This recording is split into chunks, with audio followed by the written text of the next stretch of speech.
Okay, so what I found with like this gang stalking, narcissistic abuse is let's say for instance you go into like a new work environment and you don't know anyone, or maybe you know, let's say you you're sort of known in the area a little bit, but you know, not people know you directly.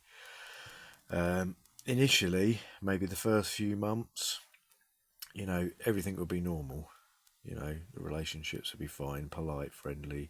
People will be open to get to know you. And then, you know, over time, because initially when you first go into a situation, the people that are maybe more on the acute side of the narcissistic spectrum, they'll be thinking, like, as they normally do, you're going to fall in line. Like that's what most people do. So when you go into a new situation, you know, they think a fresh meat, fantastic. You know, like we'll show them the ropes. We'll, you know, get them to know what the situation is, and then you know they're going to get their hooks in. So if you play, you know, this is the thing as well with a lot of these situations is if you're not, if you're just playing the game how they want you to play the game, you're probably never going to get exposed to it. Do you know what I mean? You probably never believe that narcissistic abuse happens or gang stalking if you just kind of go, well, there's no reason for me to kind of rock the boat. Like if they say, you know, I have to act this way, I don't see a problem with that, and you go along with it, you're never going to be a target. Do you see what I'm saying? But people become targets when they're like, um, let's say they have their own, you know, belief system. They have their own, like, I believe the world is this way, and if it's in conflict with what these people believe, they're like, you know, they what's going to happen is that we're essentially that what I found is that it slowly picks away at you. Like say for an example, you'll have a friendly situation with someone, you talk to them, then just one day you'll just say, "Oh, hi, mate. I've got this thing. You know, this is for you. You know, this is your work thing," and they'll act as if you're like being aggressive or something, even though you're acting completely normal. They'll just suddenly act like you threatened them or something. Do you know what I mean? So it's just like they're just acting like, oh my god, oh, that's a scary person. Do you know what I mean? Even though you're not presenting that way. So, but that's the key thing here is that what they need to categorize you as a threat, even if you're like a friendly, you know, um, easygoing kind of a person. They'll just start to act like you're rubbing people up the wrong way. You know, like you're deliberately being sarcastic, or you know, but it's not really based on your behaviour of doing anything wrong. It's that you're not acting the way they want, which isn't, you're not doing anything wrong, but it's like they're expecting you to go, you're expecting to go to them for like approval, so that they're all getting, you know, you need to go to them for validation because they're the people that higher up than you. Do you know what I mean? You're like lower down, and in order to um, meet their approval, you need to sort of act in a way where you're validating them. So you're going, is it okay if I, you know, is it okay if I walk in, you know, to the toilet? Not that it's not. I mean, that's taking it a bit far, but you know, there has to be some element of you're looking to them for approval. And if you're not, then even if your behaviour apart from that is completely natural, normal, they'll start behaving as if it isn't. And then, you know, what happens is monkey see, monkey do, right? So, you know, one person will see an interaction and be like, oh, that's weird. Why are they acting like that towards that guy? Do you know what I mean? And that, you know, I've been in situations like this for years and years, like loads of different work environments, different situations, and there's always people that stay impartial. There's always people that kind of know, they already know that this goes on, and that they kind of like, they know fucking life's hard enough. I'm not going to give that guy shit for no reason. But there are lots of people where it's like, if enough of the powerful people in inverted commas, they can basically make it so that there's like an incentive to give you shit as well. So they'll get pats on the head. Do you know what I mean? It's like, oh, we're not really too happy with that guy. So if you can just like make some sly comments or whatever, do you know what I mean? And it's not that you're going to be crushed by it. Like if you're you should be able to handle this if you're like an adult. You know, it's not like this is going to crush you. And I find over time it's like I kind of like I don't really need to be validated. I don't really care that much if people like me. But the thing about it is, it does affect you if people actively dislike you, because there's a certain like energy to that. When people are like, I really want you to fail. Like, it's really important to me that you look bad. And people are like kind of stalking you. They're just trying to find any excuse to sort of view you as a bad person. It would be like, you know, you kind of almost get the impression that these people are like monitoring your phone somehow. Like maybe they've cloned your SIM card and they just have copies of your messages. Because they seem to like have ideas about who you're communicating with. Do you know what I mean? When they shouldn't have that sort of information. Either they're either they've got relatives in the in the phone networks, or they've got they've cloned your SIM card or something. So they're just like watching everything you do, just trying to see like it'd probably be more to find out if you've got like hidden money or something. Do you know what I mean? They're probably like trying to find out if you haven't paid your taxes or something. But it would just be like anything. Has he ever like just have you done anything wrong that we can rub in your face? Because the whole point of it, the whole reason why they're wanting to know everything about you is to have weapons. They want to have weapons over you so they can just be like, you're a bad person. And this is the thing about them, like the narcissistic personality is, you know, they kind of believe that you're just sort of born a certain way. Do you know what I mean?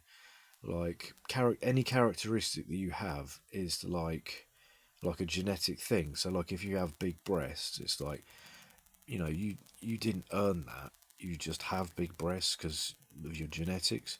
And a similar thing with like character. Like if you've developed like a certain personality type, or let's say you've read lots of books, so you know a lot about World War Two history.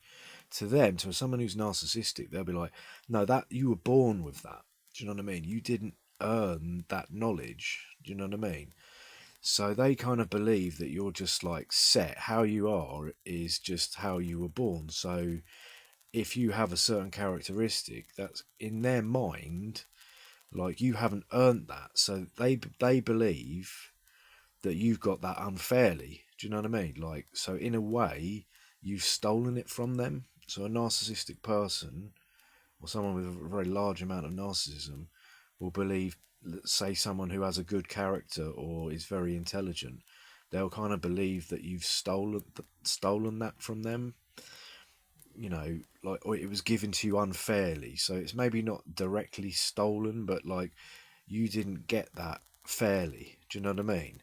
And this ties in with the whole group, having to be validated by the group, because they kind of believe that it's like only the people that we believe are good people should have good lives. Do you know what I mean? So like if we haven't approved you, like if our little clique hasn't said we believe you're a good person, then you're not a good person and you shouldn't enjoy your life. And then it goes to the other extreme where we'll actively make it so that your life is bad. Like we will use our contacts. We know people in the government, and we will get you, lots of parking tickets and lots of speeding fines, and we'll try and get it so that you have so much debt, you know, not that that's, everyone gets parking tickets or whatever,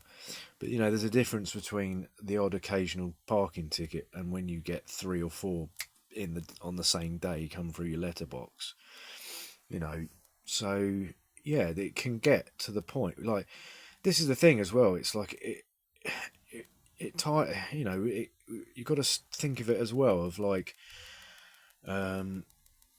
we're talking about like injuries to the ego. I can't remember what the exact way of calling it now. But like, sometimes, like, they will perceive just the fact that that you turn up a certain way, you're confident in yourself. Let's say some people like you. Do you know what I mean? They witness you're out in the shops, and some people like give you genuine smiles, and they're like, "Oh, he's a nice bloke." This will like enrage them. Do you know what I mean? This will be like, we can't allow this because that person, whoever it is, he hasn't been approved by us. We're the powerful people. Do you know what I mean? We're the ones who decide if you're a good person or not. So the fact that other people, do you know what I mean? The other people are like showing, and it's like, well, no, he hasn't earned that. Do you know what I mean? Because we haven't stamped him as being a good person. He's not. Our team hasn't like certified this guy as being worthy. Because you haven't served their egos in the way that they want. So they believe that initially it'll be just neutral. The treatment will be neutral, but over several months, they'll put some pressure on you, and you're expected to basically like have a nervous breakdown. They're planning to have like have you hospitalized, possibly, if you're not used to it, if you've never experienced it before. Luckily I had, or luckily or unluckily, depending which way you put it, I've had a lot of experience with this. So it doesn't really, it affects me. I still, because you still have that negative, like that hate energy. Like, if someone's like basically hexing you with black magic, like, we hate you, we want you to, you know, initially it's just, we want you to look silly. But then, like, if you're able to resist it, it's like, we want to kill you. Like, it becomes like a murderous thing. Like, a literally, how dare you fucking have any enjoyment out of your life when we haven't said that you're a good person. Do you know what I mean? And the only way we're going to agree to say that you're a good person is if you come and play the game, come and, tell me how much of a good person I am, or whatever, or act submissive around me, like, oh, boss, oh my God, oh, I wish I had as much experience as you. Whatever it is they need, whatever it is. But like, I don't know. It's like, I'm willing to be polite, and I think, in a work environment, if you get your job done, and you turn up and you get the job done, there isn't, and you're polite, and you're not rubbing people up the wrong way. There isn't anything more than that. I think it's a bit like, how did you get the idea that I have to do anything beyond just my job? Do you know what I mean? I don't think that's like a normal request, that you think I have to, like, I don't know, date this person. Do you know what I mean? As an example, they might think, oh, we think you should date that girl, or whatever it is. It's like, well, maybe I will, maybe I won't. But right now, I don't want to have any personal relationships with anybody I work with. And also, like, even if that person, let's say there was a person who's like on my wavelength, and vice versa, I believe that the group, given that they have this propensity to want to kind of like narcissistically abuse me and gaslight me and gang stalk me, that any girl that was to get with me, or they would target, they would get into her head. Do you know what I mean? And I just, and it's just like another angle to be attacked. It's just another. It's not gonna. You know. I think if I had the personality type, and if I was had the stamp of approval, then yeah, obviously I could come and go as I please, and no one would say anything. No one would notice because you've passed. But if you're on the no fly zone, it's just like you can it's basically just they're just going to use it as another attack vector. Do you know what I mean? And now, like the it's got to the point now where I think it's even like the people, even outside of the work, even like the customers I'm delivering to, I'm like, I kind of think that the whole town, like the whole county, basically, maybe even the whole country, are kind of in on it, which sounds fucking mental. Anyway, I'm going to stop it now because my light's gone in the van, and I'm going to just pause it for now.